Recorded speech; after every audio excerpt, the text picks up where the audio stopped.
कुछ बच्चों के जहनों में आया था सर, ये जो हेल्पिंग वर्ब्स है, कहीं पे इज आता है पैसिव में, कहीं पे वॉज आता है, कहीं पे बीन आता है, कहीं पे आता है विल बी। सर इसके बारे में थोड़ा बताइए। So that is related with the tennis rules. Sir ये कैसे है? मैंने कहा है कल हमने ये पार्ट 1 में क्लियरली पढ़ा हुआ है। अब यहाँ पे मसला जो है, जो कुछ बच्चों के जहन में होगा, सर यहाँ पे अगर आपने ये एक्टिव वॉइस है जैद किक्ड बॉल, आपने इसका पैसिव बना दिया है ball was kicked bye Zaid. ये जो यहाँ पे है हेल्पिंग वर्ब, ये कैसे वाज यहाँ पे इज लगना चाहिए, या कहीं पे विल भी लगना चाहिए, या कहीं पे बीन भी लग सकता है ना।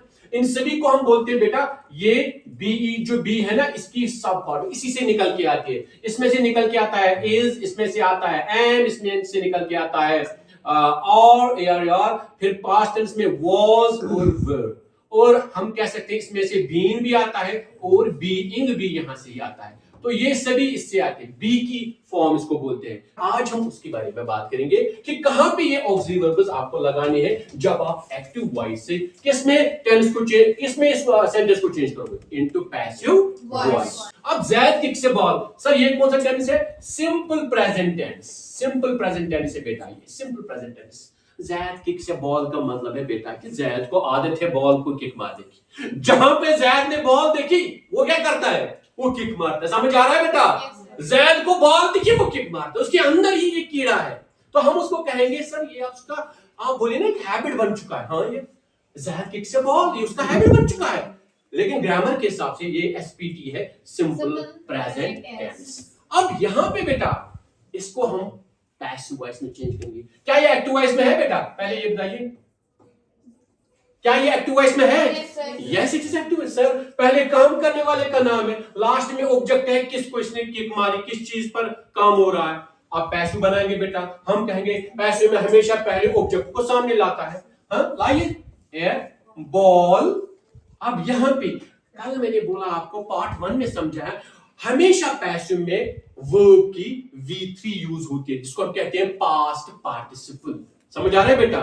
तो यहां पे हम लिखेंगे ए बॉल, चलो यहां पे किक्ड लिखेंगे, ये है V3 याद रखना। लेकिन मैंने पहले कहा कि हेल्पिंग वर्ब के बगैर पैसिव में आप सेंटेंस को मुकम्मल नहीं कर सकते। अब यहां पे क्योंकि ये सिंपल प्रेजेंट टेंस है, अब जैद किक से बॉल, जब भी सिंपल प्रेजेंट टेंस हो बेटा इसके साथ इज आता है।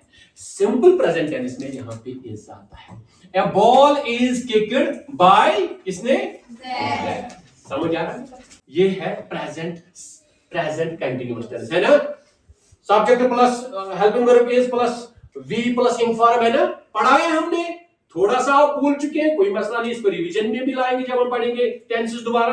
अब यहां पे देखिए Zaid kick, Zaid is kicking the ball, grammar बोलता है this is present continuous tense. Sir इसको पैसिव में बताइए, ये एक्टिव वॉइस में, जरा इसको पैसिव में चेंज की। चलो बेटा पैसिव में चेंज करेंगे। कोई बता सकता है पहले क्या लाना है हमें? ऑब्जेक्ट सामने लाएंगे, ए बॉल। बेटा जब भी यहां पे प्रेजेंट कंटीन्यूअस होगा, इज किकिंग, आपको पैसिव में क्या करना है? इज बीइंग लगाना है। इज और बीइंग क्या लगाना है? बीइंग। आ गया ना, ये भी बीइंग भी आ गए ना, इज भी आ गए ना, हम सभी को यूज करेंगे बेटा आज। अब देखिए a ball is being kicked. Sir क्या ये हमेशा V3 आएगा? कल ही मैंने बोला हमेशा पैसिव में वर्ब की थर्ड फॉर्म आएगी, इसका नाम है ग्रामर में पास्ट पार्टिसिपल। हमेशा पैसिव में ये आएगी, लेकिन ये चेंज होंगे। देखो इज बीइंग, यहां पे खाली इज आया, क्यों? ये कंटीन्यूअस टेंस है। A ball is being kicked by किसने? ये कौन सा टेंस है आपको पता है?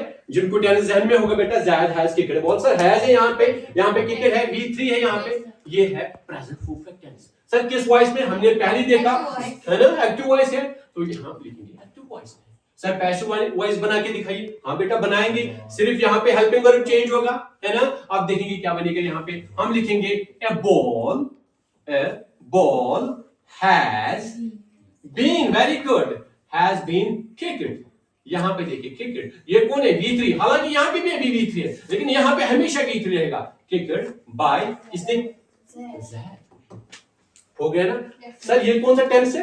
यहां पे ये मैं बोल दूं, ये है प्रेजेंट परफेक्ट टेंस। इसके बाद आता है प्रेजेंट परफेक्ट कंटीन्यूअस टेंस। बेटा पैसिव वॉइस में कभी भी हम उसको अननेचुरल कहा जाता है। हम कभी भी प्रेजेंट परफेक्ट कंटिन्यूअस या पास्ट परफेक्ट कंटिन्यूअस को पैसिव में यूज नहीं करते, इसलिए हम छोड़ देंगे। दैट इज कॉल्ड अननेचुरल, हम उसको यूज नहीं करते हैं। सिंपल पास्ट या जिसको हम कहते हैं पास्ट इंडेफिनिट टेंस, बिल्कुल ये सिंपल पास्ट टेंस है। सिंपल पास्ट टेंस है बेटा, ये एग्जैक्टली सर किस वॉइस में है बेटा? ये एक्टिव वॉइस में है, एक्टिव वॉइस में है। क्यों? ज़ैद का है ना, काम करने वाला आगे लास्ट में किस भी काम है। पैसिव कोई बना सकता है, चलिए क्या लिखेंगे?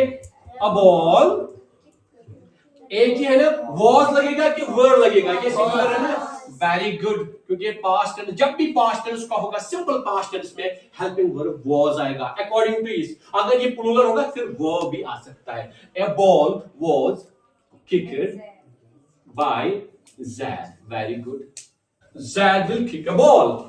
हाँ भाई, ज़ैद मारने वाला है बॉल को किक है, वहां पे बॉल है, आपने दूर से देखा ज़ैद आ रहा है, आप बोले हैं दूर से हाँ कुछ ज़ैद कड़ी खेल, हाँ ज़ैद कड़ी बाल kick, zaid will kick a ball, this will be sentence. तो हम लिखेंगे एक्टिव वॉइस। सर टेंस कौन सा है बेटा? Future tense, simple future tense है बेटा, सिंपल फ्यूचर टेंस है बेटा ये, Zaid will kick a ball. Sir passive करके दिखाइए बेटा, पैसिव करेंगे इसको, अ बॉल, शाबाश, will be, very good, exactly, a ball will be kicked by Zad, exactly, a ball will be kicked by Zad। समझ आया बेटा कहां पे will be लगाना है? फ्यूचर टेंस जब भी होगा ना वहां पे will be आपको लगाना है, फ्यूचर टेंस की बात करें। समझ आ रहा है सभी को? अब एक अहम सवाल है बेटा, यूज ऑफ पैसिव वॉइस, अहम सवाल है। सर ये पैसिव वॉइस कहां पे यूज करना होता है आमतौर? बेटा रूल याद रखेंगे, अगर कोई काम हुआ है और आपको पता नहीं है कि इस काम को किसने किया है, लेकिन आप बताना चाहते हैं कि ये काम हुआ है, उस वक्त आप पैसिव वॉइस का इस्तेमाल करेंगे। समझ आ रहा है बेटा?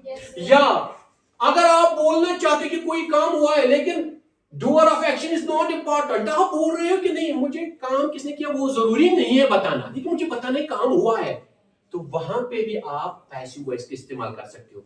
फॉर एग्जाम्पल बेटा मैं समझाऊंगा आपको, मान लीजिए अभी बोर्ड था, माने जो व्हाइट बोर्ड होता है, मैंने किसी पूछा हाँ बोर्ड साफ हो गया, वहां पे क्लास मॉनिटर उठा, हाँ सर बोर्ड तो साफ हो गया है, वो नहीं बताता है, बच्चा चाहता है कि मैं नहीं बोलूं कि किस बच्चे ने किया या मुझे पता ही नहीं है।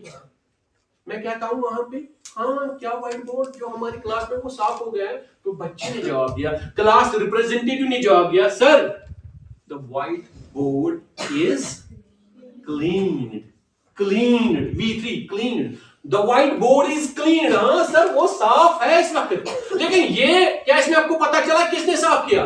सेंटेंस क्या है? the white board is cleaned, नहीं बोलना है, cleaned, the white board is cleaned, ये मुकम्मल सेंटेंस है। जो भी गवर्नमेंट के ऑर्डर्स होते हैं, सर्कुलर्स होते हैं, ऑर्डर्स निकलते हैं बेटा, वो ज्यादातर किस लैंग्वेज में होते हैं, किस वॉइस में होते हैं? पैसिव वॉइस में होते हैं। पैसिव वॉइस का बेटा ज्यादा जो ख्याल रखोगे कहां पे यूज होता है, एक तो when doer of action is not important और नोन, आपको पता नहीं या आप जरूरी नहीं चाहते हो कि उसको बताएं किसने काम किया, और number 2 important, most of the government language या डॉक्यूमेंट्स या ऑर्डर्स वो किस वॉइस में होते हैं बेटा? तो इसी के साथ मुझे लगता है ये जो टॉपिक है प्रिसाइजली मैंने आपको बताया, it has come to its conclusion। I hope कि आपको समझ आ चुका होगा। Thank you very much.